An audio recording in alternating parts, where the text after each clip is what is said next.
Good evening, sir. This is Kartika. Hello. Hello, sir. Thank you for Yes, joining us, sir. yes, I'm Amir Hussain. Yes, thank you. Yes. Can you hear me? Yes, sir. It's clear, sir. Can you um, switch on your camera, sir, so that I can check whether it's clear? Okay, okay. Yes. Um,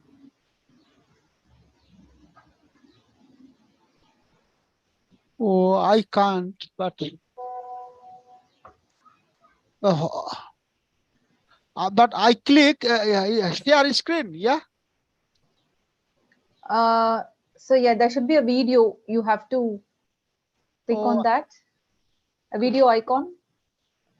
oh, yes, yes, yes, yes. Yeah, yeah, yes. Okay, fine. Yes, sir. Yes, sir. Yes, sir. Yes. We are able to see you, sir. Yeah, okay, So fine. will you be sharing any screens, sir? Will you be sharing any PPT, sir? Yes. PPT, but okay, fine.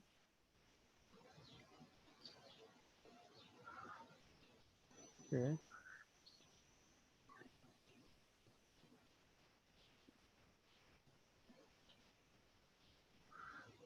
Okay. Or you could also just forward it to Pavai ma'am so that she can share it with us, ma'am. So Yes, that one of our students can actually share the screen. sir, I have shared my screen. Can you see my PPT? No, sir, I'm not able to see. I'm able to see you, but I'm not able to see the Uh, PPT. but uh, but but host disabled participants screen share. But yeah, I study host disabled participant screen share. I'm this, yeah, okay, You but are able to see like that? Okay, I'll ask anybody else. Girls, are you able to see? Aarti, can you respond? Aarti, are you No, Vishnu? ma'am. No, ma'am. No, ma'am, we can't see, ma'am. We can't. Okay. No, ma'am. Um, so if possible, can you mail it to Pavai ma'am or you can WhatsApp to Pavai ma'am so that we can get it from her and share it for you? Is that fine, sir? no, but I'm using a laptop. Okay. Uh, uh, More often screen share screen. Mm, yes, yes. Now, Ah, yeah. Now we are able to see it, sir. okay, okay. Thank you. Yes, yes, sir. So, shall we start, sir? Yes, yes. Okay, no problem. No problem. Okay, sir. Just, just a minute. Okay. এই মোবাইলটা দাও তো মা, মোবাইলটা মোবাইলটা yeah. Okay, fine. I Yes, sir. Yes. Okay, fine. Just a minute. Yes. Okay. I would like to thanks today. Yes, I would like to thanks today's international uh, the Committee of International Conference on Postcolonialism, and my thanks goes to the conference committee and for giving me a chance to present my paper, particularly on two texts, Henrik Ibsen's An Enemy of the People and Chinua Achebe's A Man of the People in the light of post-colonial theories. Can you hear me? Can you hear me? Yes, sir. Yes, sir. Okay, fine. Yes, Can we start with the prayer and then we'll move ahead with the presentation, sir? yes, yes, yes. Okay. Yeah, okay. Yes, sir. Yes, sir. You, Vishri? Yes, ma'am. Yes, ma'am. Yes, ma'am. A warm and pleasant welcome to one and all present here. It gives me immense pleasure and privilege to welcome you all to the day one of 5-day international conference on post-colonialism on behalf of PG Department of English, SDNB Vaishnav College for Women.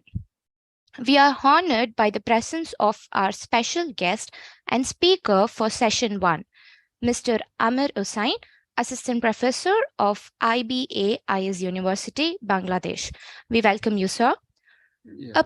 A prayer is a window of opportunity, a door to miracles, a channel for blessings, and a path to dreams. Let's start the session with prayer. Okay, fine. Thank you very much uh, but for your kind cooperations and giving me a chance to present my paper in the today's international conference on postcolonialisms. And also my thanks goes to Pabhi Raja Pandian. Without her kind support, it is not possible for me to present my paper today at this international conference. And also my thanks goes to the organizing committee of today's conference for your kind invitation letter to present my paper on the theme of postcolonialism. And for this purpose, I would like to present my paper basically on two texts. One is a playwright, Henrik Ibsen is a playwright, and you know that Chinua Achebe is a Norwegian novelist. I I try to present my paper to discuss actually two texts, an enemy of the people, a man of the people, in the light of the theory of postcolonialism. And now you see that from before starting my presentation, I would like to introduce you what is called colonialism, or the definition of colonialisms.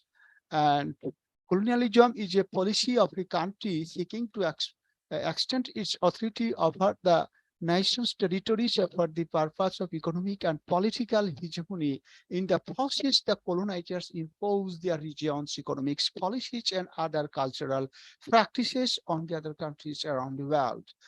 Foreign invaders rule the territory in pursuit of their interest and seeking to benefit from the colonized regions, peoples, and their resources. And there are several types of colonialisms according to the historians, but here I would like to discuss four types of colonialisms in my paper presentation at the international conference today: settler colonialisms, exploitation colonialisms, surrogate colonialisms, and internal colonialisms. Here, first one I would like to present on settler colonialisms. Of course, it involves a large-scale immigrations and motivated by religious, political, and economic reasons, and it uh, aims to replace the original populations. A large number of people immigrate to the country for the purpose of staying or cultivating in other lands, or in other kind of colonialism,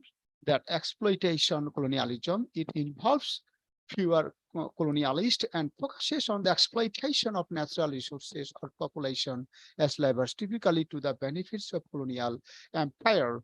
This type of colonialisms includes trading posts as well as larger colonialists, where colonialists set up political and economic administrations. Another type of colonialisms, that is surrogate, and it involves a settlement projects supported by colonial power, in which settlers don't come from the same ethnic groups as the ruling system. And last type of colonialisms, internal colonialisms. It is a notion of structural power between areas of states. The source of exploitations comes from within the states, and that is demonstrated in the way control and exploitation pass from the whites in the colonial country to the white immigrant populations with a newly independent country like Nigeria.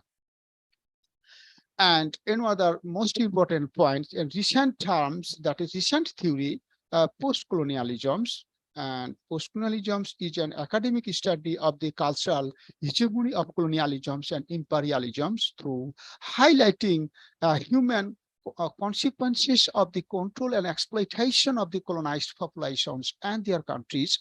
And it is a critical theory analysis of history, culture, literature, discourse of European imperial or colonial power and dominations. The term colonialism is frequently misunderstood as a temporal concept, meaning the times of after colonialism has ceased, or the times following the politically determined Independence Day, on which a country breaks away from its government by another states.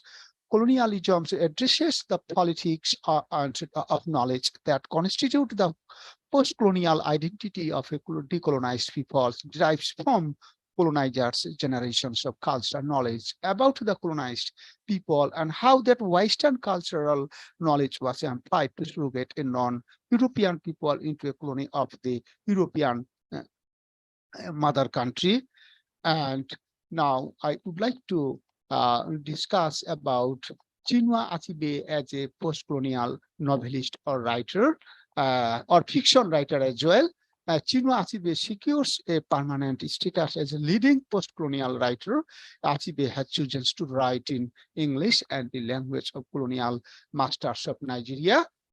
His anxious quest for a post-colonial aesthetics is predicated on the belief that narrative can enable a writer to express an alternative order of things opposed to realities imprisoned by imperialisms and Western power and dominations. Achebe presents the corrupt socio-economic political situations of the newly educated Nigerians who are caught between the tensions of the traditional and modern rationality. Achebe highlights social, political, and personal turbulence in neo-colonial Nigeria. He presents in reality political turmoil of Nigeria reaches at a stage that is welcomed by his native land.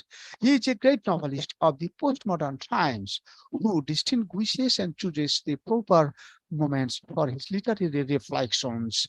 He is a practical man who wants to find out dark aspects of his times through his treatment of post-colonialism in Nigerian perspectives. As a self-conscious critic and social observer of the times, he wants to present contemporary issues very beautifully in his writings. He satirizes the grotesque image of newly classed the black dominators. He depicts corrupt influence of power man and politicians, sexual political rivalries through his writings, that is, stories and fiction. Novelist highlights changes in social political life that leaves a nation under the spells of gloom and uncertainty. He mirrors human lives in many aspects in the year 1960s, like political corruptions, proliferating bureaucracy, mood of communications. He employs an irony of the satirist to ridicule and denounce circumstances by mirroring social morality. His novel depicts corrupt influence of power, man, and politicians. He attempts to look at the fact no political order is permanent and an old order is destroyed to make a way for novelty and innovations. Henrik Ibsen as a Norwegian playwright, but here I would like to his treatment of bourgeois politics and politicians of his times. Henrik Ibsen was a major 19th century Norwegian playwright of the realistic plays. He is often referred to as the father of modern drama. He is called the greatest Norwegian author, celebrated as a national hero by the Norwegians and one of the most important playwrights for all in modern times. He is regarded as one of the most great teachers of the revolt of the modern spirits and inspiration. He portrays the character of the protagonist, Dr. Stockman, in the play, an enemy of the people with a view to fostering on his own revolutionary spirits. And here, my aim is to focus on the pretty bourgeois snob intellectual, where the playwright recognizes a confession of faith as a great dramatic artist, remains alone in his stand as a revolutionary figure in the history of English literature. His dramatic art, without his glorious rebellion against the authoritative institutions, social and moral lies, vestige of bondage, is hardly conceived. His profound defense, his enthusiastic daring, his utterly indifference to consequence, attempts at heralding a new dawn and the birth of a new generations. My purpose is to expose the revolutionary spirits of the playwright and his hatred towards his contemporary Norwegian bourgeois politics and politicians. Dr. Stockman as an embodiment of the modern revolutionary spirits and the thinking groups of the proletariat. Post-colonial readings, A Man of the Peoples, Achebe's novel, A Man of the People, is a real picture of political optimisms and opportunity jumps and prevalent corruptions in the socio-political aspects of a 20th century Nigeria in this novel. Achibe's portrayal of a politician chief, the Honorable Emenanga MP, who is a charming man, but inwardly very self-centered, who wants happiness and hanker after money and wealth. Achibe, in his witch of Odili, a school teacher, scrutinizes Chief Nanga, which Odili's former teacher and a popular politician who tries to rise to a status of minister of culture in his home country, that is Nigeria. This novel, and a man of the people, depicts the system in which European traditions and Nigerian mood of expressions are related to one another. It is regarded as a style of commentary on the emergence and transformation of nationalism, which depicts Achibe's treatment of colonial role of Nigeria. His exploration for a post-colonial identity is articulated in this novel text. Shimon Gikande considers Achibe's novel as a positive manner by pointing out the novel provides a new way of recognizing African cultures, particularly in the cultural juncture of the transitions from the colonialisms to national independence. The, the end of the novel doesn't have an upright results to society, culture, and community as well. A man of the people depicts the theme of disillusionment in the post-independence Nigeria. It presents corruption, exploitation, social injustice in the society, and acquisitions of material wealth by the corrupt political systems in modern times. On the other hand, Hendrik Ibsen, as a revolutionary, possesses a revolutionary spirit. The teachings of revolutionary spirit doesn't exclude artistic talent and knowledge. The teaching must be clear and coherent. The teacher must himself must be conversant with ideas and thoughts. What he teaches, this must be part of his flesh and blood. They must not hinder and perplex him in his moments of creation. He must be an intellectual figure of his own potentiality and outstanding capability, for which he can be able to depict or the present dormant qualities of human. He must be an enlightened soul and torchbearer of human knowledge, only for which he can enable to make people conscious of their own society and community. In short, these ideas must not have a disruptive influence upon the playwrights. Otherwise, Ibsen is no longer a master of his own ideas, nor can ideas themselves be clear and coherent. The intellectual or ideological content can have an injurious impact on the works of his art. It may be realized that it is the impotence of the novel of the playwright who has not satisfactorily adjusted himself to them, who is not able to be a perfect or true poet of his own ideas and ideology. Contrarily, the real reasons for the artist frailty lies not only in the ideological context of his works, but also in his confusion or lack of ideas and imagination. The teaching of protesting spirits turns interest to the loftiness to Ibsen's works. While he teaches revolt, he himself doesn't know to what end it should lead, but happens in such a way that he values revolt for its own sake. If a man teaches revolt simply because it is a revolt, not knowing himself to what end it should lead, then his teachings reflects a nebulous character like an artist. He thinks in terms of images, forms, and the vagueness of his thinking, which is embedded in vague and artistic images. An abstract and systematic element creeps into his creative works. It is a negative trait which is noticed in Ibsen's play and Ibsen's ideas and thoughts. George Brandes tells us of a certain thrower who, in defending himself in corrupt, regards Ibsen as an advocate of anarchism. A small group of anarchists who are present listens to the threats of the stockman against the company, compact majority and universal suffrage. It cannot be ignored the fact that these traits bear the close resemblance to the principles expounded by the anarchist. Ibsen's own views bear the resemblance. Ibsen hates the states, gladly participates in revolutions, that destroys the hateful institution. Ibsen, who declares himself ready to take part in a revolution against the state unequivocally, is not the least bit concerned with the form of social relationship concerning the modern speech. In one of his letters to Brandeis in 1872, he says that freedom of thought and freedom of speech derives from based under revolutions. Ibsen says that the interest of freedom should be retained in you always. Freedom follows those who oppose to it to commit a sign against the modern spirits. Ibsen realizes that the modern constitutional state is superior in many ways to the state ruled by the public control.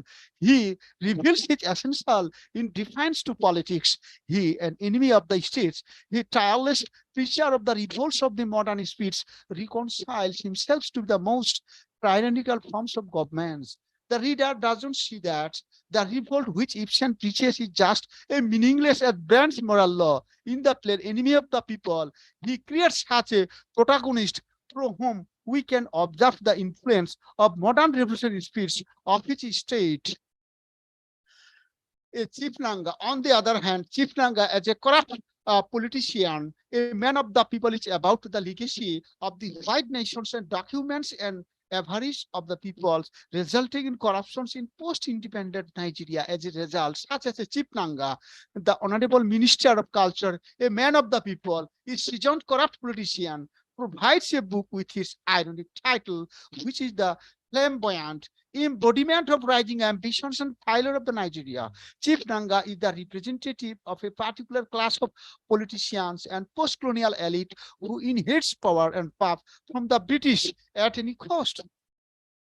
Through this character, Chinua Achebe focuses on corruption from officials to the political level, false commitments and intrigues of the politicians, where bribery, perjury, and chicanery summed by the prevailing malaise. The protagonist of the novel, Chief Nanga, professes to be a representative of the common people by making his pretext to understand and solve the problems of the natives. But Achebe uses his political power for self-aggrandizement. Chief Nanga's self-centeredness is rooted in his sense that he gains a priority in 7 bathrooms mission with his 7 gleaming silent action water closets in Nigeria, where peasants and workers live in sex and efforts of excrement. There is a contradiction between his public and private face. Chief Nanga, despite an uneducated man, is proud of his power and wealth and has a general distrust for the educated peoples who deviates from his culture, but he himself obtains an honorary doctorate from American University. Inherent contradictions in his personality is not as harmful as other contradictions. He earns a plenty of wealth and builds a four-storied mansion. He takes a flat commission from the contractors like British Amalgamated Company and others. Odili Samalu, as a man of anti-corruption, Odili Samalu, the novel presents Odili resistance to an imperialist politician, Chief Nanga, who wants to resist the internal forces of colonial hegemony. Odili is dedicated to fighting against hypocrite politicians.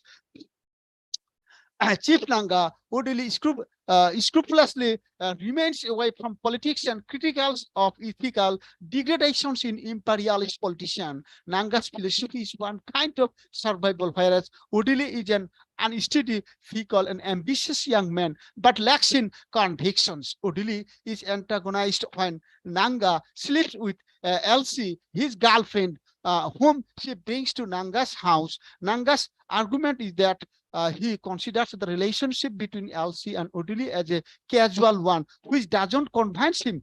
Being offended, he decides to take revenge upon Nanga, not only at political front, but also at the emotional and sexual front. So he plans to avenge himself through seeking Maxwell's help, and he forms a new political party called the Common People's Convention. Odili is resolved to contest the election and tries to remove the ground under the Nanga's feet. Odili is a symbol of Nigerian spirit who anticipates the emergence of a new generations for a better future, which is shaped by the wisdom of the past or present. His political aspirations and dream is believed he is one man who can realize Nanga's corruption, hypocrisy, and intends to public humiliate him. Nanga is a symbol of mental colonizations of literate Nigerians. His idealisms, political ideology, and affiliations with a new political party for personal benefits, and his triumph in winning over Edna regards him as a product of the Western mold. On the other hand, Henrik Ibsen distinguishes between political revelations and other revelations for those not content with superficial details is unattainable. The French revelations to which Ibsen refers is both political and social. This must be of every social movement which deserves to be considered as revolutionary spirits. Actually, the revolutionary speech signifies Ibsen's negative attitude towards his politicians in Norway. He hates them because they retrieve the grams from the tribals of the great French revolutions. He hates the politicians because they don't go far enough. Their vision doesn't penetrate beneath the surface of social life. It is the same charge which the social democrats of Western Europe storms against bourgeois politicians. The political representatives of the upper bourgeois Western Europe no longer mention any kind of revolution insofar as Ibsen makes charge against bourgeois politicians. He is right, and his defense measures the height of his ideals and the strength of his character. The novel, A Man of the People, upholds the fact that the social predicament and political malaise are not the evil effects of colonialism, but manipulations of Nigerians. Achibe satirizes a world. The title of the chief, the Honorable Eminanga Chief Isroi, a contemporary political reality in Nigeria, has been presented by Odili, who examines post-independence political reality, though she fails to put its strategies into action at the public level. Unscrupulous political attitude towards Nanga is contrasted with an idealism of Odili at the private level. Corrupt politicians' treatment is contrasted with the falsehood of idealists being objected by Idna's marriage to Nanga. Odili employs Western mood of perception. Thus, the novel can be evaluated firstly from Nigeria, secondly from Western point of view. Odili epitomizes the mental colonization of the literate Nigerians. His idealism, political ideology, affiliation with a new political party for personal benefits, and his triumph in winning over Idna regards him as a product of Western philosophy, but he fails in Western values for which he is still rooted in the traditional past. A famous critic, John S. Mobiti, points out that the basic concept of time underlines the life of the people who live in cities. Thus, the linguistic, mental, and intellectual colonizations of the native is complete. A man of the people, Nigerian lifestyle is not completely blind to existing moral contradictions in his personality. Odili is aware of the rift between ignorant masses, the upholders of the post-colonial politics, which he sweats to flow a fast of honesty and goodwill to switch over to former politicians' corruptions for his propaganda. In this regard, the novel may be deemed as an early post-colonial disillusionment novels. Nanga is thought not only as a politician, but also as a pseudo champion of Nigerian's culture and cause. Thus, the fiction presents anarchy, violence, and immorality of an aristocratic politics. Corruptions, self-interest are pervasive in political arena. Present situation is opposite to a pre-colonial situations where communal harmony and well-being is the sustaining force of this claim. Political turmoil and moral decadence in the post-colonial Nigeria is presented. A man of the people, it is a critique of this disenfranchisement with the fruits of the nationalism. It actually posits the need for the demolitions of the leftover of the colonial administration as a prerequisite by building up a newer happiness action. On the other hand, an enemy of the people, the playwright Henrik Ibsen imagines that all politicians are like those who he knows in his bourgeois homeland at the time his views are being fund, and he is wrong. His hatred of politicians reflect the narrowness of his horizon. He forgets that the great heroes of the French Revolution were also politicians, and that their heroic deeds are performed in the field of politics. The crux of the matter is the revolution of the spirits of man for the sake of revolution itself, enthusiasms for the prompt independence of content. His defiance of politicians under the aforementioned circumstances is a measure of his height of his revolutionary ideals. Similarities and differences between Chief Nanga, a Chino Achebe, a man of the people, and Henrik Ibsen, an enemy of the people. Now I would like to make a comparative study between a novel, A Man of the People, and enemy and the play, an enemy of the people, through which I want to shed light upon the corrupt political system of post-colonial Nigeria and Norway. My aim is to look at Achebe's and Ibsen's treatment of political hegemony of his time. Achebe observed his contemporary political system very closely. Turmoil, politics, culture, society, and corruptions are the major issues in his novel. Like A Man of the People, corrupt leadership is noticed through the character of Chief Nanga, whose main aim is to produce power, wealth through cheat and false commitment to his nation. Christopher Haywood regards post-colonial Nigeria as a cesspool of corruption and misrule. Achebe wants to highlight a true picture of corruption in this novel. He portrays Chief Nanga as a corrupt politician. On the contrary, his portrait of Odili as a symbol of true patriot of Nigeria. He never hesitates to sacrifice the lives of the interest of the nation. He is a village school teacher at an Anata. He dares to take revenge against Chief Nanga, which is a very powerful political figure in Nigeria. In fact, Achebe wants to uphold the reflection of colonial role by the while people of her Nigerians. Colonial dominations and hegemony exist in Nigeria once upon a time when the majority of Nigerians were oppressed and maltreated by the colonial masters. Chief Nanga is a follower of the then colonial masters. The novelist creates Nanga as a real culprit for the whole Nigerian. He creates all the characters based on the reality. On the other hand, I would like to attempt at applying the revolt of modern spirits in Ibsen's An Enemy of the People through portraying the major character, Dr. Stockman.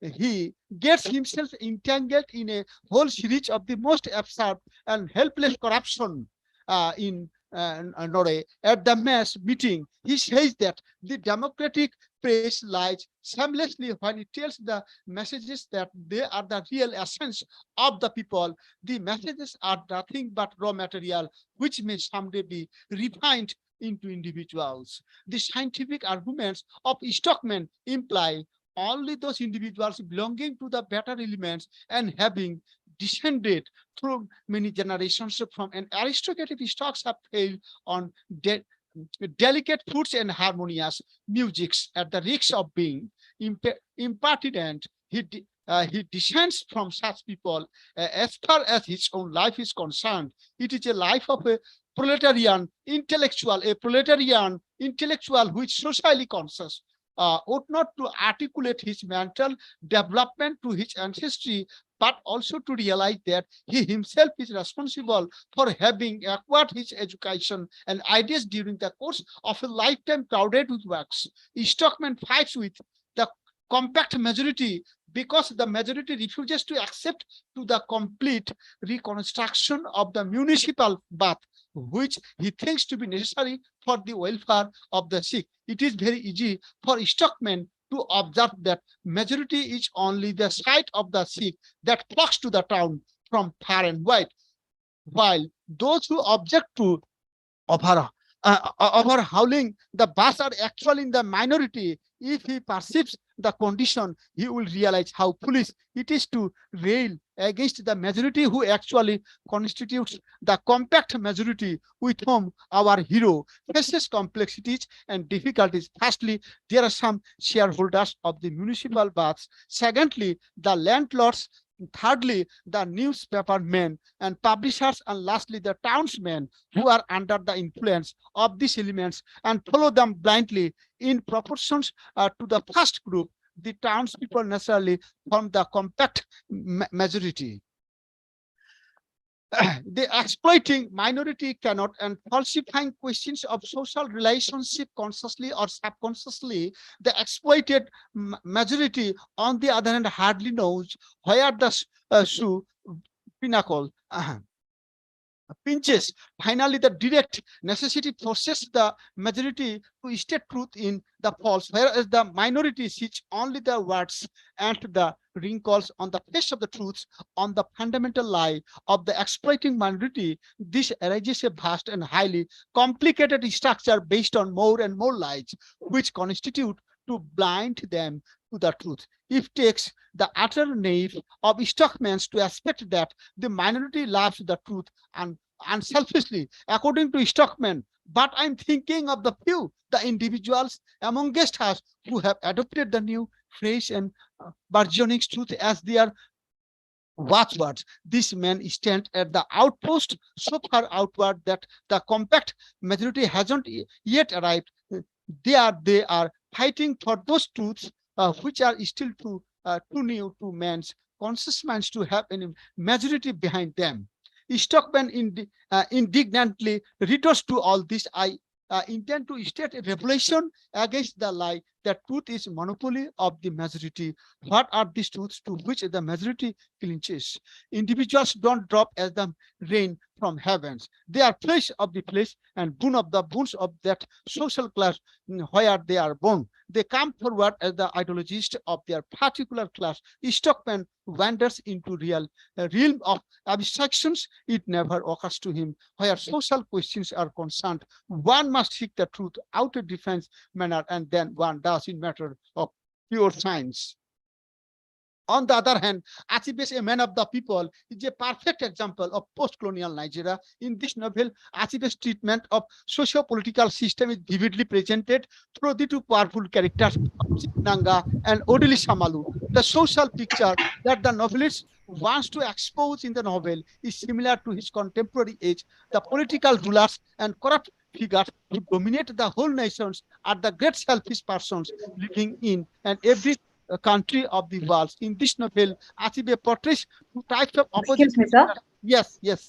Sir, can we wind up another 2-3 minutes, sir? Okay, fine. Okay, sir.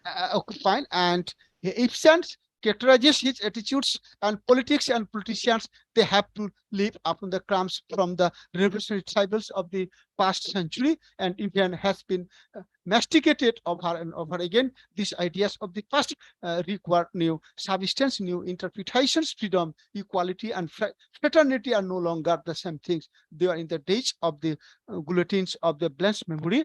And Ibsen was a social reformer of his countrymen. He was remote from socialisms as from any other theory based on social realisms. And on the other hand, corrupt leaders is noticed very clearly through the character of Chief Nanga, whose main aim is to procure self power and wealth through cheat and false commitment to his nation. And Christopher Haywood regards post-colonial Nigeria as a cesspool of the corruptions. And Achibe wants to highlight a true picture of corruption in his novel. He aims to make the countrymen conscious of corrupt political system of Nigeria. He portrays Chief Nanga as a corrupt politician. On the contrary, his portrayal of Chief Nanga is a symbol of true patriot. He hesitates to sacrifice his life for the interest of his nation. Though he is a village school teacher at Atana, he takes revenge against Chief Nanga.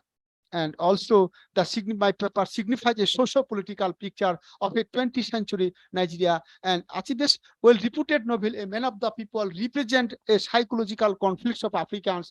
The weaker is ruled by the mighty. Achibe never supports that. He tries utmost to prove in his writings very clearly. He unveils the dark aspect of society, culture, and community through his stories and novels. On the behalf of the poorest Nigerians, he takes his sharp pen in his hands to write the miserable existence and untold sufferings maltreated by the powerful rulers. On the other hand, Henrik Ibsen represents a paradoxical case of an artist who captivates the thinking groups of both of the two greats irreconcilably opposed classes of his contemporary bourgeois society. Only a man who develops in social atmosphere dissimilar from the scene of colossal class struggles of modern times can be such an artist. This paper attempts that deals with rebellion, revolution creation through applying critical comments of some and modern revolutionary spirits of the playwright and his bitter attitudes towards the 19th century Scandinavian bourgeois politics and politicians. Stockman, as a representative of the modern revolutionary spirits and the thinking group of the proletariat as well, and and in the novel, Chinua Achebe wants to focus the important aspect of 20th century politics and colonial role. And on the other hand, Henry Ibsen misunderstands the two relationship of things. The moral birth of the proletariat can take place when it begins to strive towards the great goals. For no amount of preaching can lift out of the bourgeois Morris. The novel spirit of enthusiasm is brought to the working class. Ibsen's way of thinking remain apolitical in the widest sense of the world. From social questions, he preaches the purifications of the will, revolution of the spirits of man, but he does not know what goal to set for the purified will, nor what social conditions the spirit of man ought to combat. After his revelation, the thinking group of proletariats synthesizes the revolution of the spirits of law, and the revolution takes place and does not threaten the exploiting social order. This is the end of my paper. My thanks goes to organizing committee of today's international conference on the theme of post-colonialism, and also my thanks uh, the participants and for your kind cooperation, and also give me a chance to present my paper at the international conference today. Thank you very much for your kind cooperation. Thank you very much. Thank you for the insightful session, sir. Let's call upon Vasudha from 2nd MA English to introduce our speaker. Fine.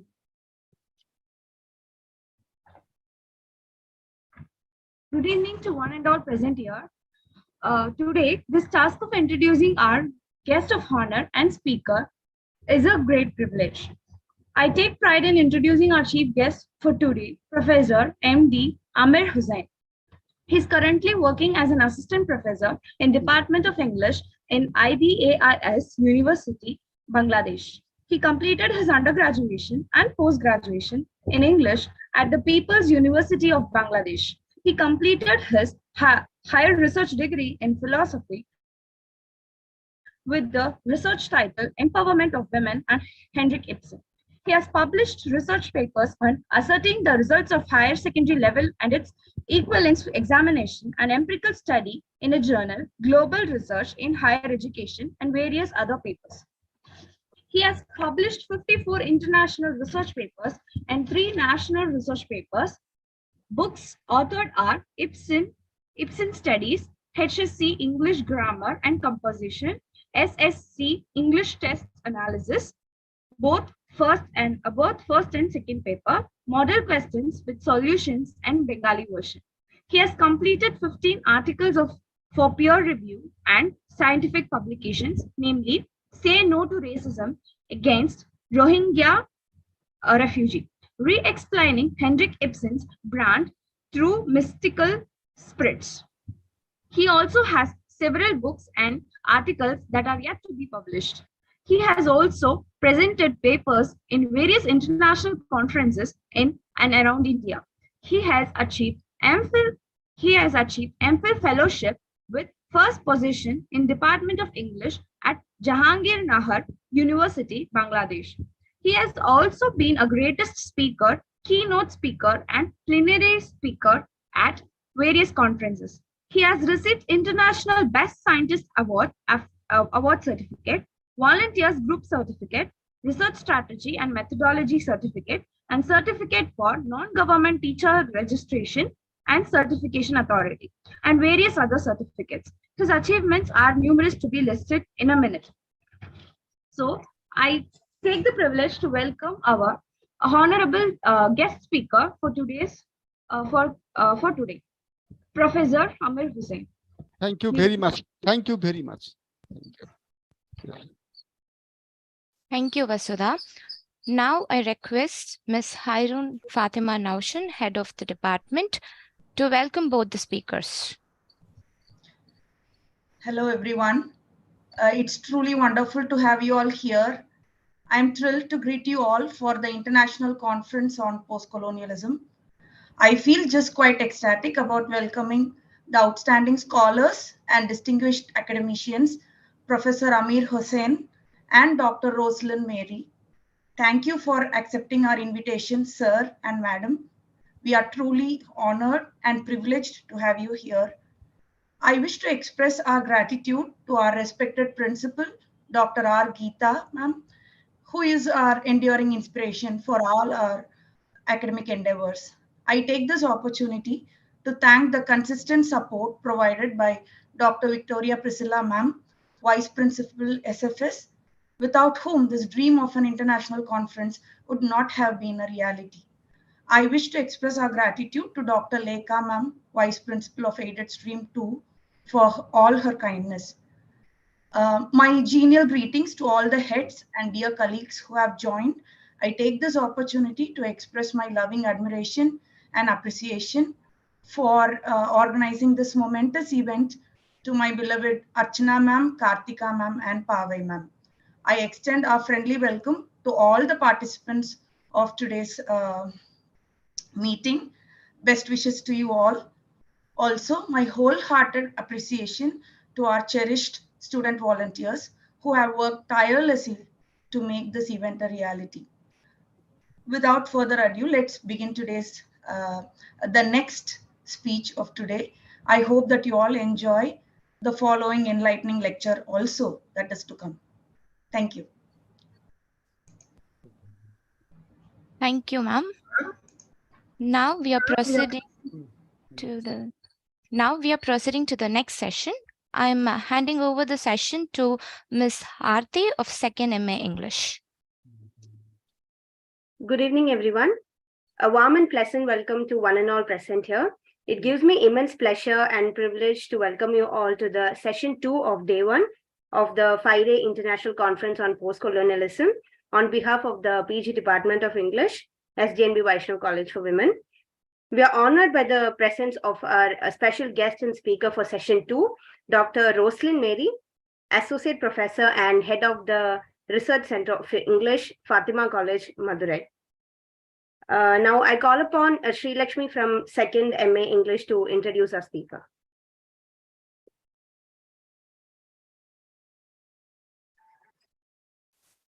I'm profoundly delighted to take this opportunity to introduce the resource person for the day, Dr. A. Rosalind Mary, Associate Professor and Head of the Research Center of English, Fatima College, Madurai.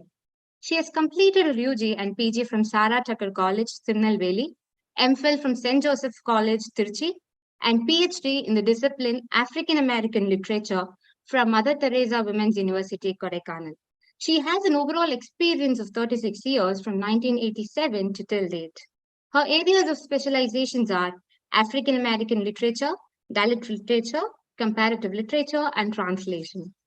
She has also been the external examiner for many PhD Viva Voce examinations at various reputed universities like Periyar University, Salem, and Sri Meenakshi Government College for Women, Madurai. She has also been in the interview panel, the selection of PhD candidates for many reputed government and private universities as well. Under her supervision, 9 scholars have successfully completed their PhD program, and currently 6 scholars are doing their research under her guidance. She has published many papers and articles in reputed journals and magazines. She has served in a lot of reputed institutions as a member in Board of Studies, and right now she is a member in Board of Studies in the following institutions: Jayaraj Annapakyam College, Periyakulam, Arul Anandar College, Madurai, Sri Meenakshi Government Arts College for Women, Madurai, KSR College of Arts and Science, Tiruchangode, Mother Teresa Women's University, Kodaikanal. She has offered many programs, and as a consultant, she has offered services along with the Department of English of Fatima College, which was a 20-day program on telephone conversation for the staff members of Fenner Belt Conveyor, Madurai. Also, along with the selected students for English Fest Week at Layla Technical Institute and Layla Community College, Madurai, and a 2-month program on communication skills for students of classes 11 and 12 of TVS Lakshmi Higher Secondary School, Madurai. She has also co-authored in-house text for general English students, English Matters for intermediate level, and Getting Ahead for basic level. She has also been appointed as a member of the Question Paper Scrutiny Board for the examinations of Mother Teresa Women's University, Kodaikanal.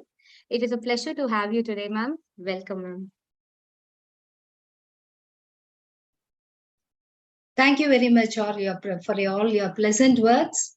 And when you list out, I feel a little old. Thank you. Thank you. Now I request our speaker, Dr. Roslyn Mary ma'am, to take over the session and enlighten us with her knowledge. Thank you. Thank you. I'm sharing the screen. Is it visible? Yes, ma'am. It's visible, ma'am. Okay. Then I can proceed. Yes, ma'am. Good evening, everybody. At the outset, I would like to thank the principal, Dr. Geeta, and head of the department, Dr. Hairun Fatima, and my beloved alumna, Dr. J. Kartika, and all the students who are eagerly waiting to listen. I was a little agitated, a little disturbed to have an online session. It's nothing like looking at the faces and talking to the students. But anyway, I guess all of you are there.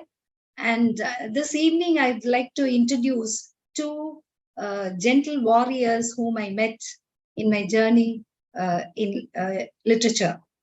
Now, English literature has turned into literatures in English, and indigenous literature has become an integral part of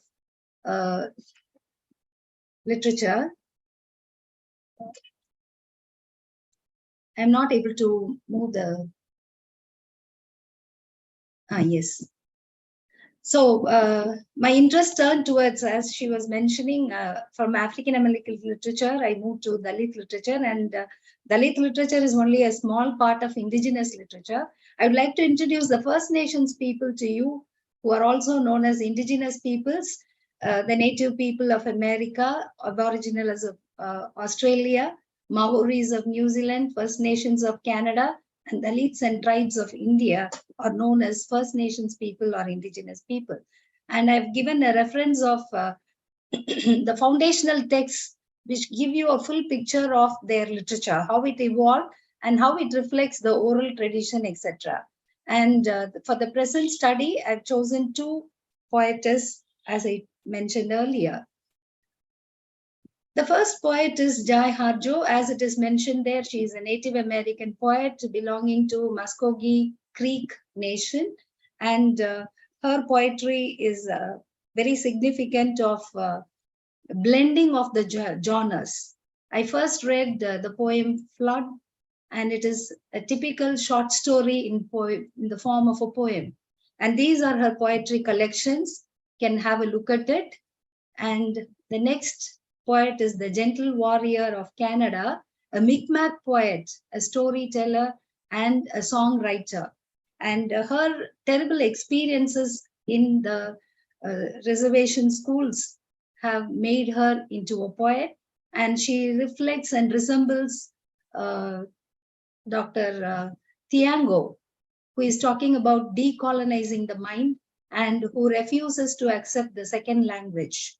These are her poetry collections. And let me just figure out the salient features of Jai Harjo's poetry.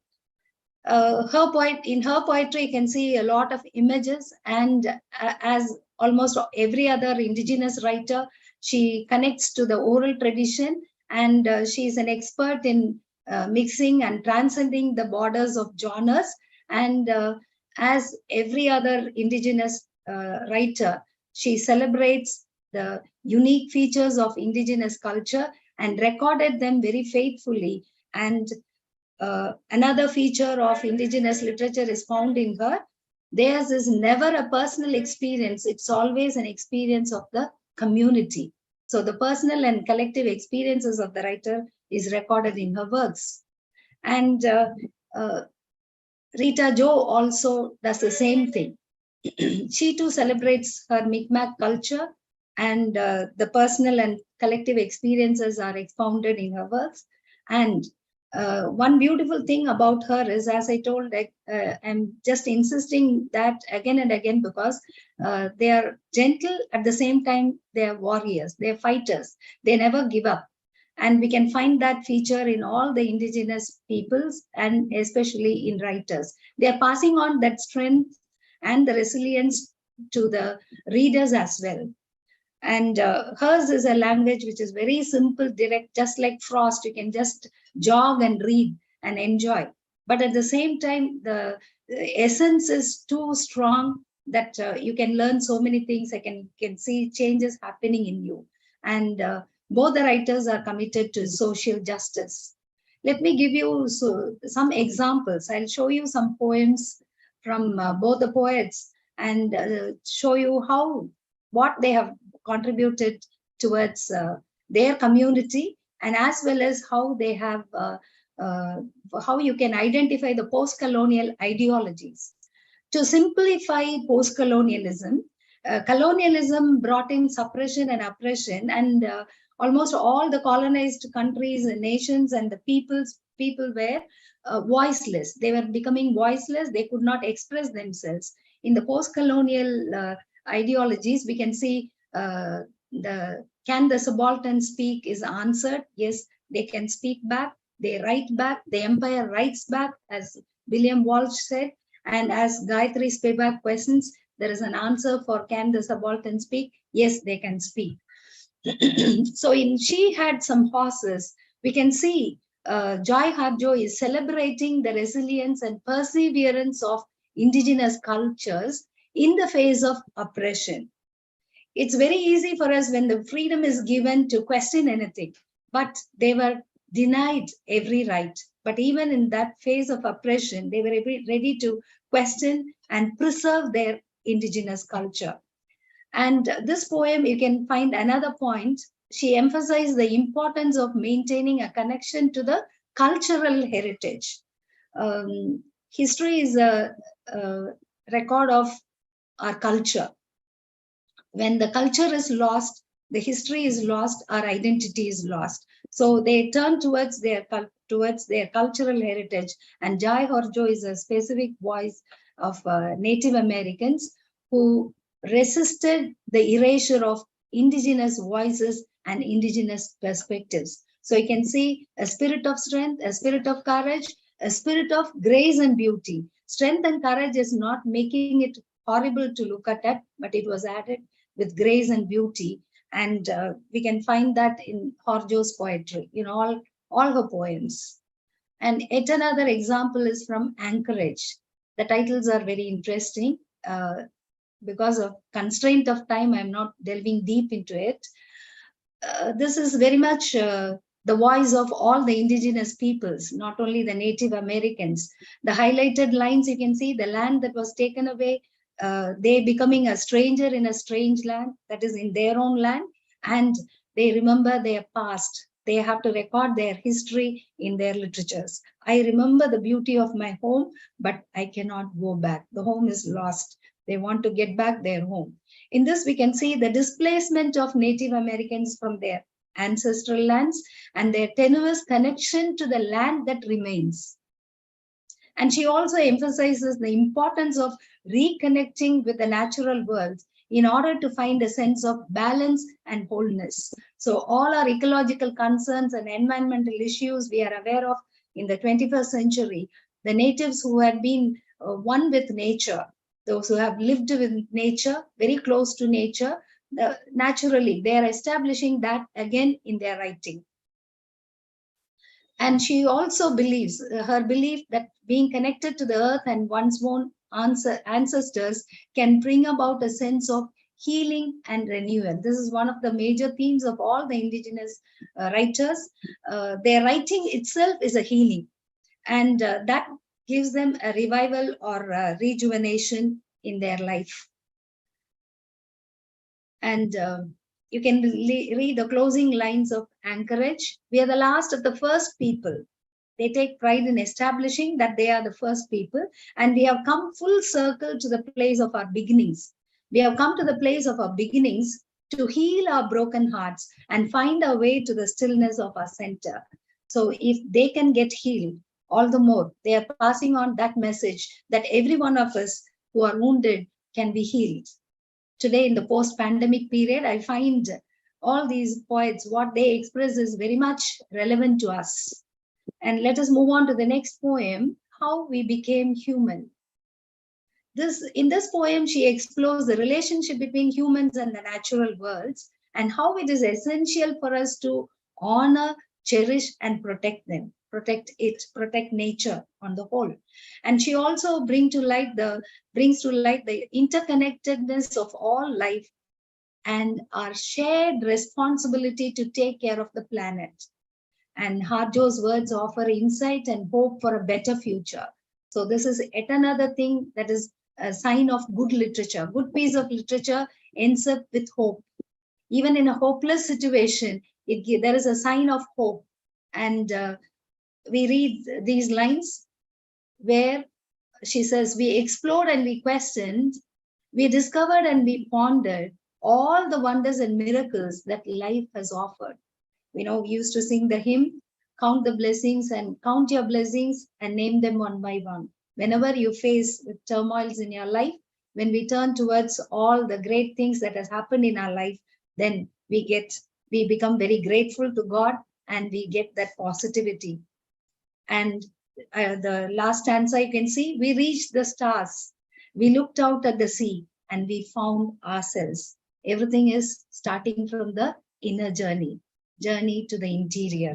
Yes, it's very close to, I'm sure all of you are able to associate this title with Margaret Atwood. Sorry, I have a weakness of getting connected with all the writers, as I cannot confine to the particular writer alone.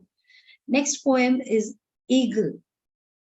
Eagle, without any explanation, I'm sure as students of literature, you can understand the significance of eagle, the image that is used here.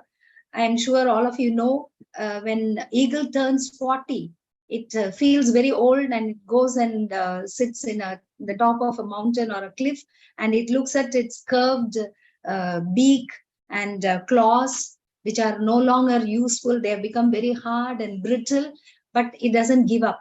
It breaks the claws and the beak and picks off all the feathers, and it gets rejuvenated, a new life and a new lease of life is there in the eagle.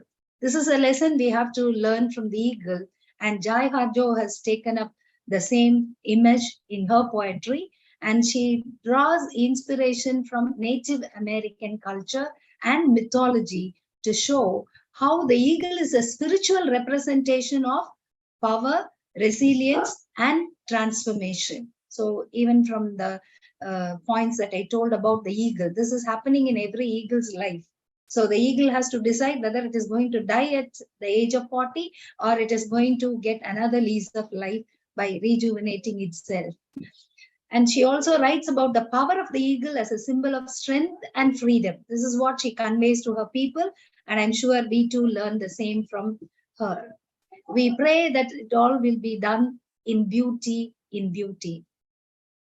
This is the beauty of the poetry of Jai Harjo. So to conclude about Jai Harjo, her work, all her works challenge the dominant cultural narratives and amplifies indigenous voices. So the Western literature is focusing on individuals, whereas the indigenous literatures are focusing on the community. And they don't stop with that. They rise up to the level of universal brotherhood or sisterhood, that they feel one with anybody who suffers in this world. So that is the beautiful thing that we can note in Jai Harjo's poetry. And we can see her poetry is deeply rooted in her own experiences and the experiences of her community. and it often challenges stereotypes and misconceptions about indigenous peoples. So this is the conclusion in a nutshell. And let us move on to Rita Jo. Rita Jo again is a poet, indigenous poet who writes from her own experiences, and she addresses to her traumatic legacy of residential schools. It was her first-hand experience, and that is where she realized that she is losing her history, culture, everything, because when they went back from the residential schools, they were torn between two languages.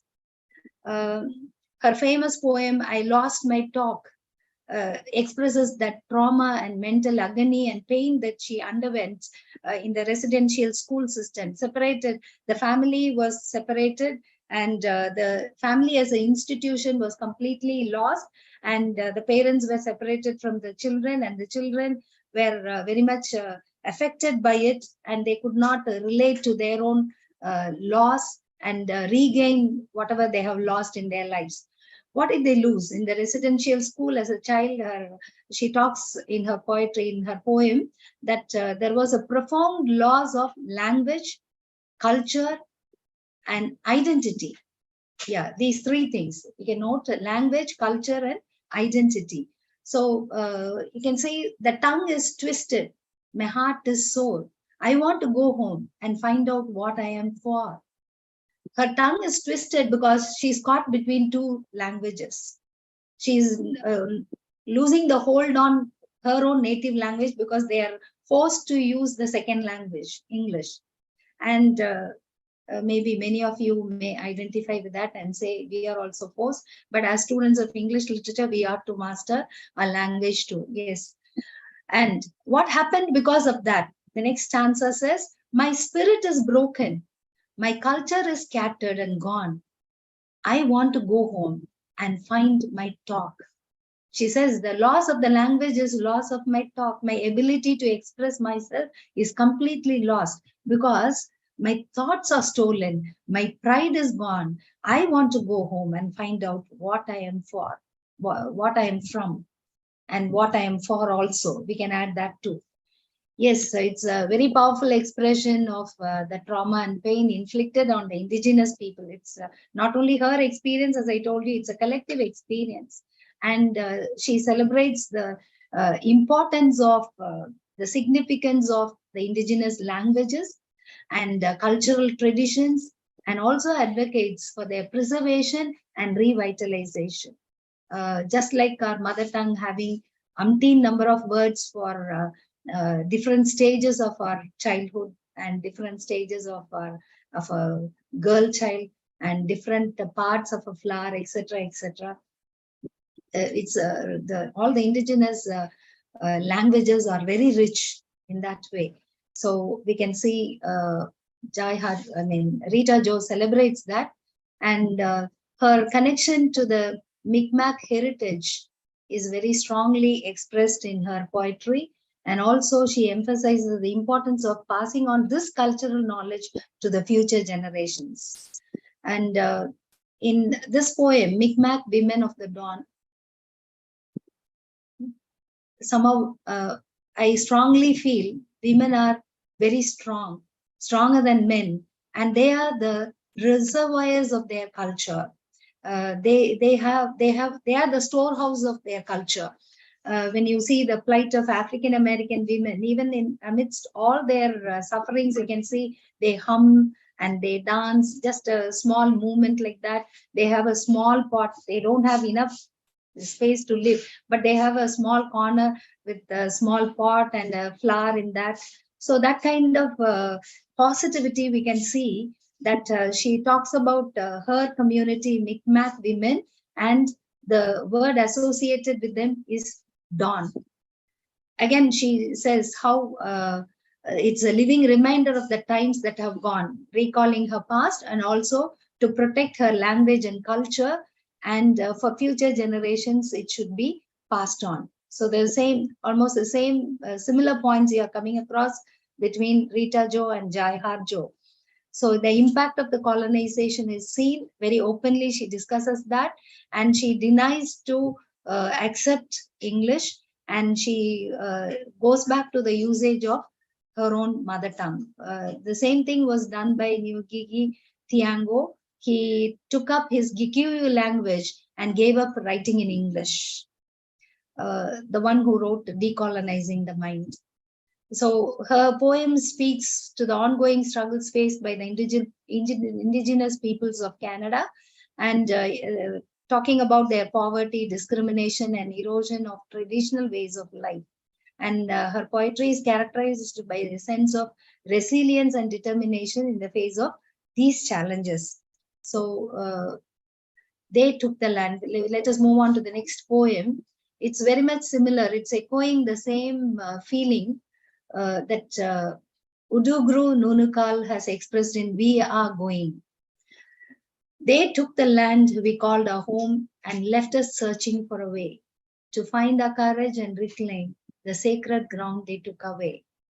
It's very much like it's expressing the forced removal of indigenous peoples from their homelands, and also the ongoing struggle to reclaim their land.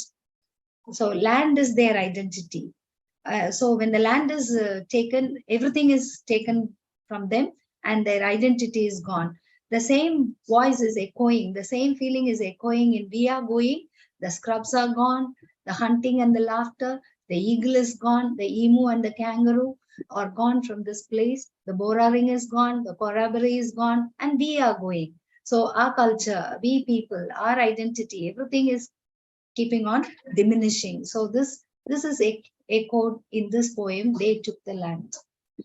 And in the next poem, the poem of the moon, the ongoing colonization is expressed by the writer. She expresses her grief here for the loss of her ancestral lands and the displacement of her people. We can see when we move from one place to another, say your daddy is transferred from Chennai to Salem. You find it very difficult to adapt to a new place and a new school or a new college.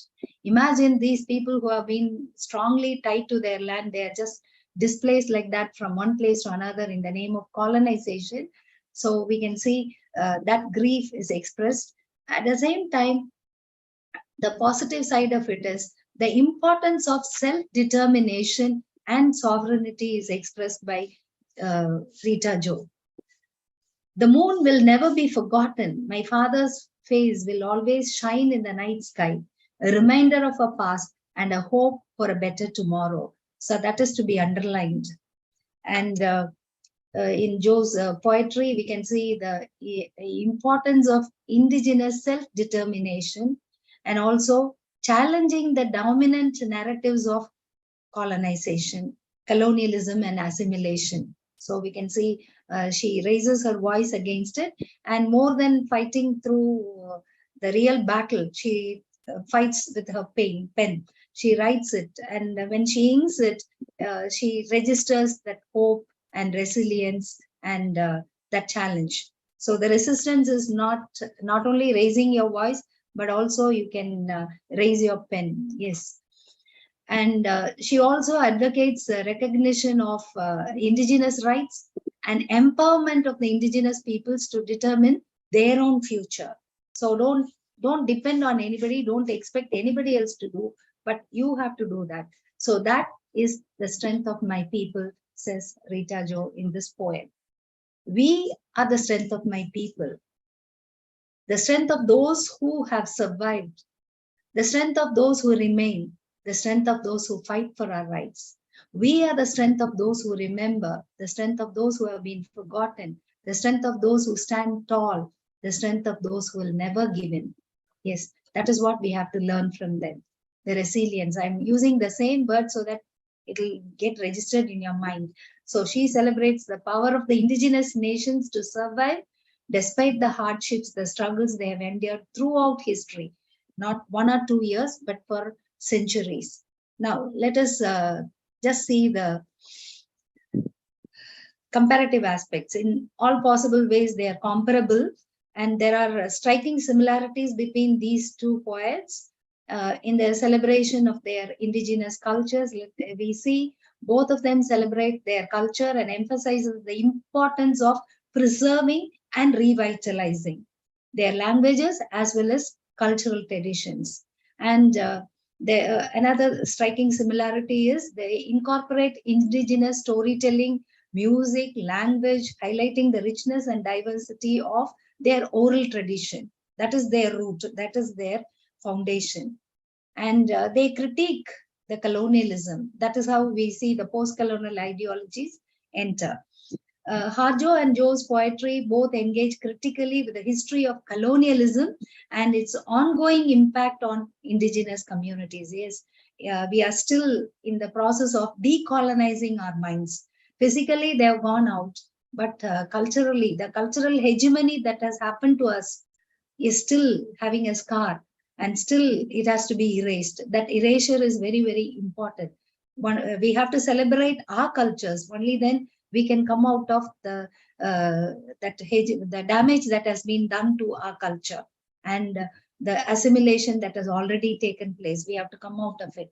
And their poems, we can see that their poems challenge the dominant narratives of assimilation and oppression, and also advocate for the recognition of indigenous rights and sovereignty.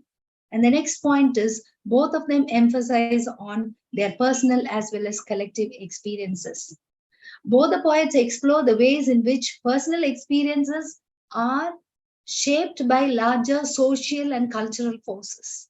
Their poems speak to the collective experiences of the indigenous peoples in Canada and United States, highlighting the shared experiences of colonization and the ongoing struggle for indigenous rights and recognitions. When you compare naturally, the differences also appear. That the differences that emerge are the cultural specificities. Though both are indigenous writers, they come from entirely different cultural backgrounds. Of course, Harjo is from Muskogee Creek community, and Rita Jo is from Mi'kmaq community, and their poetry reflects the unique cultural traditions, language, history, struggles, everything of their respective communities. So that is one thing you can see. And naturally, the second difference also is based on that, their geographic context. So Harjo's poetry is purely Native American, addressing the Native American cultural dimensions, and also it is in the context of United States, while you find Rita Jo's is that of Canada. And this has influenced both their works in recording the specific histories of colonization, specific experiences, and the specific ways in which they resisted it, they questioned it, they even rejuvenated their culture in their own way. They re-recorded their history in their own way. That was the ultimate purpose of every indigenous writer, okay, to record their poetry, their history, their culture. And in the poetic style, as I already mentioned, Harjo's poetry is little surrealistic and dreamlike quality, and mythology finds its ways into her poetry. So every image that she uses, you ought to know something about Native American culture, and only then you'll be able to understand that. But Rita Jo's poetry, anybody can read without much of, even without the experience of residential schools. We are able to understand and we are able to feel one with that. It is very direct, it is very open, very transparent, that you can feel one with the writer very easily.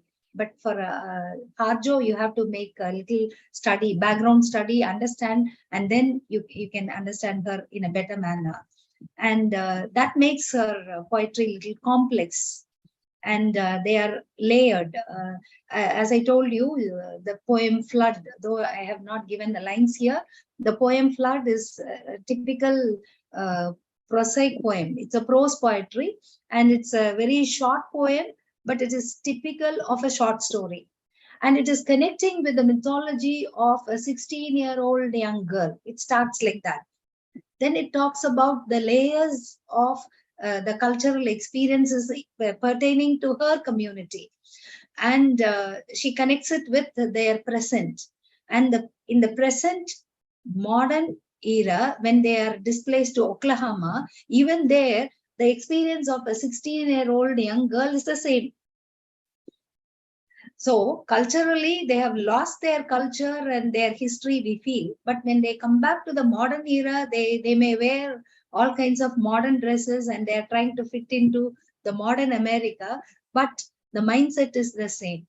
So that kind of layers of meanings you can find in Jai Harjo's poetry. Whereas Rita Jo, as a person, as a poet, as I use the term gentle warrior, that label suits her well. And she is very direct, very transparent, and very appealing. Now, no English teacher can close the lesson without talking about the moral of the story. We have some takeaway should be there, no? Indigenous literatures are not only reservoirs of their own culture, their own specific cultures, but we can learn something from them. Their positivity, the indomitable will with which they were able to overcome everything. They were able to succeed right from the scrap. When we use the term annihilation, it is always associated with the destruction by fire.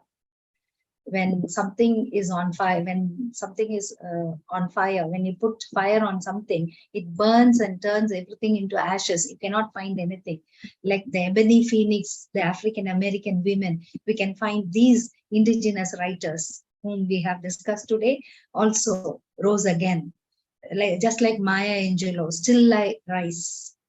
You may turn me into dust. You may treat me this way. You may crush me into nothing, but I will never give up. Yes, still I rise. This is a message for you and me from Jai Harjo and Rita Jo.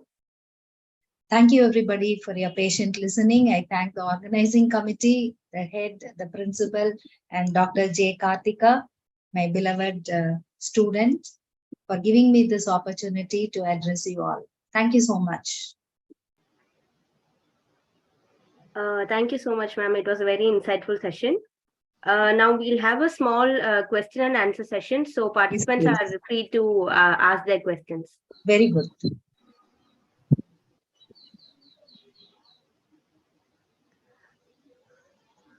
Ma'am, the participants are not allowed to speak. The setting is not set to talk, but you can actually post the questions, right? In case they have in the chat box. Can or you if just they can raise their hands, we can also unmute them. Okay.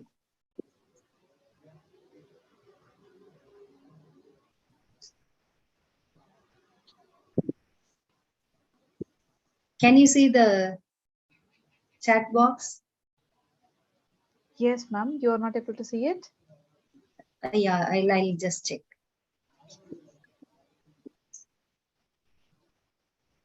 Yes. I'm able to see it, but I don't find any questions. Yes.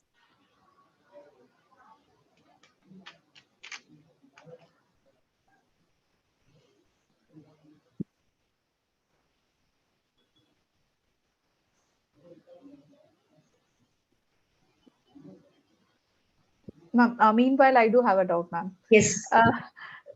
When you're talking about Rita Jo, because I am actually new to this particular, Canadian literature, Yes. but we do have a play called Ecstasy of Rita Jo, and by George Rika. And is it anyway connected with this poet, or it's just a random name that he's using there, ma'am? It's not connected to the poet. Okay. But every time I mention the name of this poetess, everybody comes with this question. Yes, ma'am. But you can find the same ecstasy of Rita Jo in her, in her poetry. Yeah, but she also, in that Rita Jo, also the particular character also goes through the same kind of trauma that yes. he's talking about, and the residential schools and the mass graves and all those stuff is also spoken about. So I was just wondering, is there any kind of connection between that? As far as I know, no, because I've handled that and I've done 2 or 3 research papers on ecstasy of Rita Jo, one of my favorite plays. Okay. The techniques and the themes are very interesting and little painful to read the whole thing, but the way it is beautifully told, that is one of the beauties of indigenous literatures. We very easily label them as literatures of the marginalized. I don't want to use the term marginalized, but they have evolved so very beautifully. It starts from the stage of self, exploring the self, questioning the self. You can see as autobiographical tendencies are there in the first stage of the writer. And in the second stage, you can find some kind of protest, the anger, questioning, and all that comes. And in the third stage, there is a kind of a self-assertion that identity is, they are satisfied with what they are. They don't look up to somebody for giving an identity. And that satisfaction comes. And they don't stop with that. That's the beauty of the whole indigenous literatures or literatures of the marginalized. They join hands with anybody who is suffering and for any cause. And they make themselves universal. They are no longer feminists. They are no longer indigenous writers. They are no longer worried about women alone or this community alone or that community alone. They become universal in their appeal. And the last part of it is most of their writing is towards making them healed and whole. So their focus is that. So when you read their literature itself, you can see their writing itself is healing. Is there any other umbrella term for that, ma'am? Like First Nation writing or anything like that of that sort? Yeah, fourth world literatures. Fourth world literatures, fine. Okay. Ma'am, and since your areas, yeah, somebody else is asking the question. Sorry, ma'am. This is Aarti from 2nd MA English, ma'am. Yes, my question is, do you think gender is immaterial when it comes to expressing the post-colonial spirit? For example, women fight for women's rights, concerned with their freedom or equal opportunity. They are questioned or termed as feminist, at least by a certain section of the society. Yes. But when it comes to post-colonial spirit, and when women fights for her land or community, questioning the colonialism, she's given more freedom. And I think she's not much questioned when it comes to post-colonial. That is because when it is in the with the label of feminism, people get scared. When it is in another arena with another label, they feel comfortable. It is for everybody. She's not fighting for herself. You can see, I don't want to bring in anything controversial, but even if you see in filmmaking or social media, when movies were coming about a certain caste or community, people never question. When people who cannot open their mouth for the first time, people are not able to digest. So when women open their mouth for themselves for the first time, people were agitated. People could not take it up, especially men, because though men do not acknowledge, they know women are stronger than them mentally. That mental strength of a woman, men cannot beat. So when she questions, that's why they feel, if I have her under my control, everything is safe. So when women began to question for herself, when she raised her voice for herself, they were agitated and they were questioning and they were not able to digest that. But when it is for every one of us, yeah, I feel comfortable. Yeah, come on. You are fighting for the tribes, I join hands with you. You are fighting for this community, okay. For that cause, okay. But for women, I'll be a little careful. So I feel, I think I have answered your question. I think that is the reason why when it comes with the label feminism, all are a little disturbed. Okay, thank you, ma'am. Thank you. Have I answered your question, Aarti? Yes, ma'am, yes. Thank you, ma'am. Ma'am, good evening. This is Evangeline. Yes, Ma'am, my question is, even though if we voice it against exploitation of our indigenous culture, it is very difficult to follow it, ma'am. I personally feel it. Even we are learning lots of things about it in literature, but it is very difficult to follow it. because at the end of the day, we are following what our colonized mind says. So share your thoughts about it, ma'am. Yeah, that is true, because I had been referring to that Tiango and decolonizing the mind. Though externally we appear that we are decolonized, still we are colonized in our minds. Our minds are still colonized. We have to come out of it. That comes only through celebrating our own culture and taking pride in our own culture and our language. Language and our culture are a repository of our history. Without that history, language, culture, we cannot establish our identity. Let us take an example of our Tamil culture. We are so very westernized in our mind. We feel somebody in the Western clothes will speak better English, or they are better as intellectuals. Somebody dressed up in a sari and coming in a simple manner without even having a makeup or lipstick, we don't consider them as intellectual at all. I'm just giving an example. Okay, we have certain our minds are still colonized. We have to set our mind free.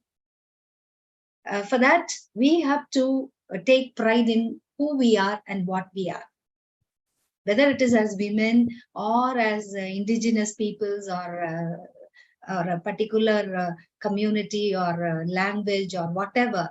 We have to take pride in it. When you go out of the college or when you meet somebody, we can see people use English only when it is not necessary, when it is not essential. I used to tease my students saying that when you get into Choravandan bus, when all the illiterates are there only you speak come ya, go ya, like that. When you are compelled to speak in English in the college, you hesitate. We can speak Tamil fluently with pride, great pride. And when the necessity demands, when there is a need, we have to master some other language. It's an universal language. Master that also. Because you have mastered yet another language, why should you give up your own mother tongue? This is only an example, right? So it is in our hands. We cannot expect the whole society to change. The change begins from us. Yes, ma'am. Thank you. Okay, welcome, ma. Thank you. Ma'am, there's a question in the chat box. Yes. Apart from racism and colonialism, gender equality, is there any other major issue that is faced? Race, gender, there are so many other issues, but we haven't touched upon. Today, we have a theory of intersectionality, just like multiculturalism. We are not victimized or subjugated by gender alone or race alone. What is the other thing you mentioned? Gender, race, and colonialism. That is colonialism. Okay. Apart from that, there is class, age, right? And there are so many other things. If you begin to see the dimension, it's like a spectrum. We talk about the binaries. Binaries keep on going. We take for granted, we take the old and the children for granted. No, we never ask their opinion. We don't allow them to open their mouth. Are we not victimizing them? Are we not oppressing them? There are umpteen number of binaries like that. You can list them out. But most of them fall into that. And they are not separate. They are not in separate compartments. They are intersections. They are collaborative. Like, say, for example, if you take the indigenous writers whom I chose for study, they are women. Gender, they are oppressed in the name of gender also. So they are not only oppressed or subjugated on the basis of their race, of their community. Okay. So it goes on. It's a very long list, but the major thrust areas are these, which are taken for consideration. But indigenous literatures are speaking for others also, the universal causes also. Thank you. Hope I've answered your question. Mr. Darshan Kumar, you have been unmuted. You can actually speak. Malini also, but I think ma'am has answered your question. Vasudha, you can also speak. Yes, ma'am. Actually, ma'am, I want to know that we have all read about all the negative connotations about the colonization, ma'am, the post-colonization. So I think there is also some positive connotations, ma'am, like voicing out what we think is itself is a post-colonial stage, no, ma'am. So Yeah. Post-colonialism is not negative. Yes, please complete. Yes. So please, I want to know many more about positive changes also, ma'am. The positive thing that was gained after the colonization. Actually, I think what you mean is during colonization, there was both negative and positive impact. Right? Post-colonialism. Yes. Post-colonialism is talking about how we have come out of that colonization. We are writing back, we are talking back, we are questioning. We are telling, this is what you have done to me. I'm struggling with 2 tongues. I'm unable to talk. I've lost my talk because of you. You trusted your language. This freedom to express that is post-colonialism. These are post-colonial ideologies. Yes, ma'am. Thank you, ma'am. Thank you. Welcome. Ma'am, one question, ma'am. Yes, ma'am. Hello. Ma'am, hello, ma'am. Yes. Yes, I can hear you. One question, ma'am. I'm Malini. Yes, do you think post-colonialization, because of that, we have been more benefited or not the other way? Again, I think there should be clarity regarding the term colonization and post-colonialism. Under colonialism, we were colonized. Post-colonialism is politically, physically, we are free from colonialism, but now we are expressing ourselves. That is post-colonialism. Right? Yes, ma'am. Yes, ma'am. Yeah. And colonization had both negative and positive impact. We cannot deny that. Okay, the modernization, that education and certain things that we were suffering from. Say, for example, our Indian society, sati and child marriage and things like that were eradicated. Even caste system, to a certain extent, they tried their best. Okay, so there had been some positive impact of colonization. We cannot deny that. But post-colonialism, the positive aspect of post-colonialism is that we are given the freedom to express ourselves. During the colonization, we were denied those rights. In the post-colonial era, we are keeping on questioning, expressing, arguing. Just now I told that. That is post-colonialism. Yes, ma'am. Yes, ma'am. Yes, thank you. Hello. Welcome. Yes, sir. Yes, ma'am. Is it Hello? that? Yes, yes, I can hear you. Good evening, ma'am. Good evening, Pa. Madam, I want to ask what are the new challenges regarding the new kind of colonialism from the Western nations today? Western nations did not experience colonialism. Achha. They were the colonizers. Yes. We were the colonized. As I mentioned earlier, we are still colonized in our minds. Our minds are still colonized. That is a problem. So that is the issue we have to deal with. Thank you, ma'am. Welcome.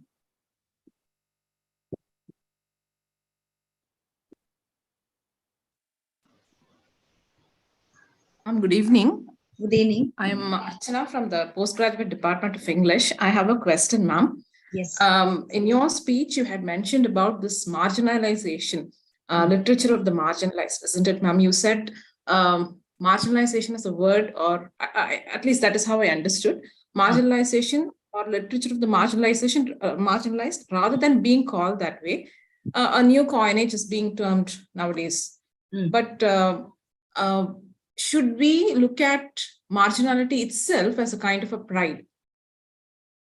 And literature of marginalized, when such coinages are still there, when writers from such background come out with their literature, shouldn't we look at marginality as an identity itself? In fact, a pride and a pride moment, or an identity which is proud by itself. What is your reflection upon it, ma'am? Yeah, regarding marginalization or the marginalized, the label marginalized itself is becoming meaningless because the periphery has started moving to the center. In all possible art forms, you can see that happening. Say the light music, which was based on the classical music, today has become more towards folk music. And that is happening in all possible levels. When it comes to literature, we can see it was not accepted that very easily. And people even took interest because it is talking about the marginalized, right? Say, for example, how I went for research in African American literature. In 1990, when our college became autonomous, we wanted to introduce a new paper. And my guide and my senior former head of Research Center of English, Dr. Geeta, she had done research in African American literature and she introduced it, and I handled that paper. I felt one with their pain and suffering, and I felt how I learned so many things from them, that literature, how you have to take pride in your own identity, your own culture, your own community, etc., etc. All that, it started with that. Then just one evening when we were discussing something, we could see that positivity and sense of humor in the women and how they are handling things. I was handling human rights paper and another course, yeah, human rights through literature. Yeah, then there I came across another writer, Bama, and I could see in the short story and other works, I could see the similarities between these African American women and Dalit women. Then I started moving my focus towards Dalit literature. Then I had to frame subaltern studies. Then the spectrum, the whole spectrum. They were asking about the binaries. Binaries is, I included the study of lepers also, how they are victimized, how they are not accepted by the society. So marginalized doesn't mean certain communities or certain people in every group, but it is there in every one of us. In some way or another, I am marginalized, or you are marginalized, or somebody else is marginalized on some basis.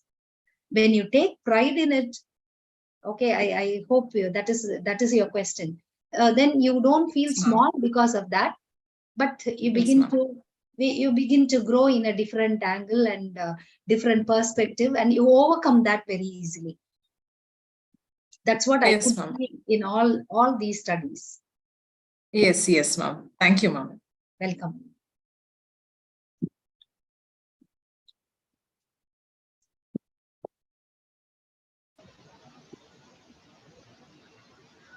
So, ma'am, so I think like there are no more questions. Like, shall we wind up the session, ma'am?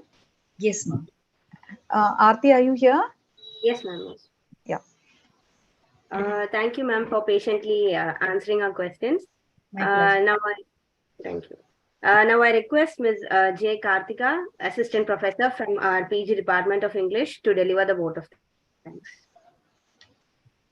Yeah. Good evening, everyone. So I take it as a great privilege to render the vote of thanks for today's two beautiful sessions that we had.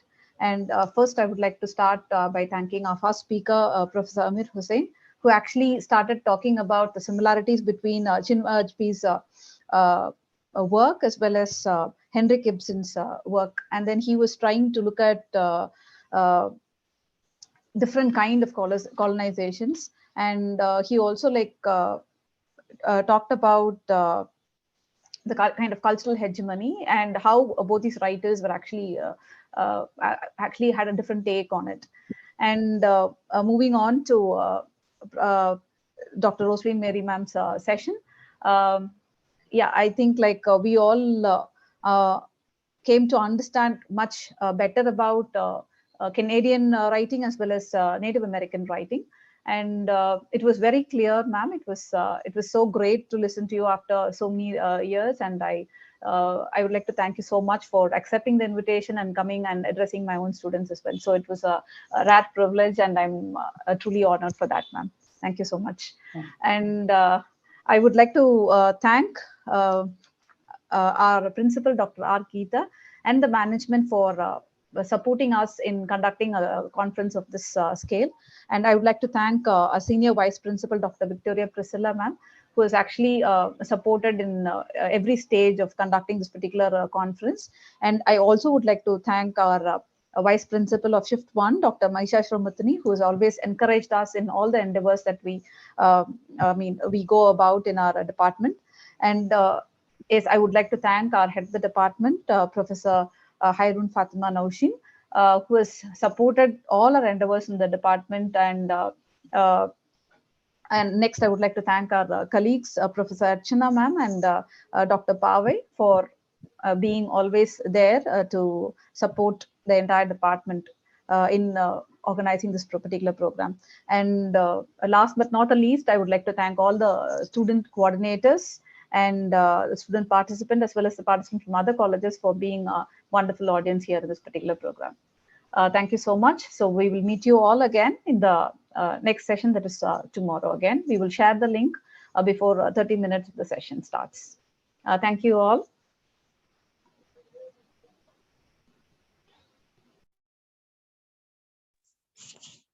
Thank you, ma'am. Thank you, ma'am. Thank you, and kindly fill in the feedback form. Filled in, ma'am. Yes, ma'am.